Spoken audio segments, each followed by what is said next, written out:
શિયાળામાં પાણી ગરમ કરવા માટે ઘણીવાર આપણે હીટિંગ રોડનો ઉપયોગ કરીએ છીએ, પરંતુ વારંવાર ઉપયોગમાં લેવાના કારણે તેના પર સફેદ લેયર જામવા લાગે છે, જે રોડની ક્ષમતા ઓછી કરે છે અને સાથે જ તેને જલ્દી ખરાબ પણ કરી દે છે.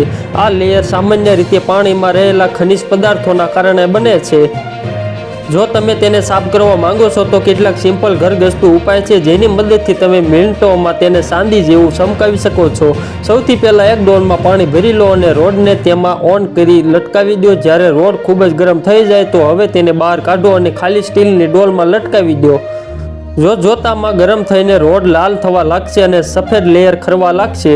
આવું થાય તો ફરીથી તેને પાણી ભરેલી ડોલમાં નાખી દો. હવે તમે જોશો કે સફેદ કોટિંગ નીકળી રહ્યું છે. ધીમે ધીમે રોડ ક્લીન થઈ જશે. વિનેગર પણ સફેદ લેયરને હટાવવા માટે એક સારો ઉપાય છે. સૌથી પહેલાં એક કન્ટેનરમાં પાણી અને વિનેગરનું મિશ્રણ બનાવો અને હવે રોડને આ મિશ્રણમાં ડૂબાડીને 15 થી 20 મિનિટ માટે રાખો. તે બાદ એક સોફ્ટ કપડાથી રોડને ઘસો. વિનેગરના એસિડિક ગુણ સફેદ લેયરને હટાવવામાં મદદ કરશે અને રોડ ચમકી ઉઠશે. લીંબુનો રસ અને બેકિંગ સોડા મિક્સ કરીને પણ સફેદ લેયરને હટાવી શકાય છે.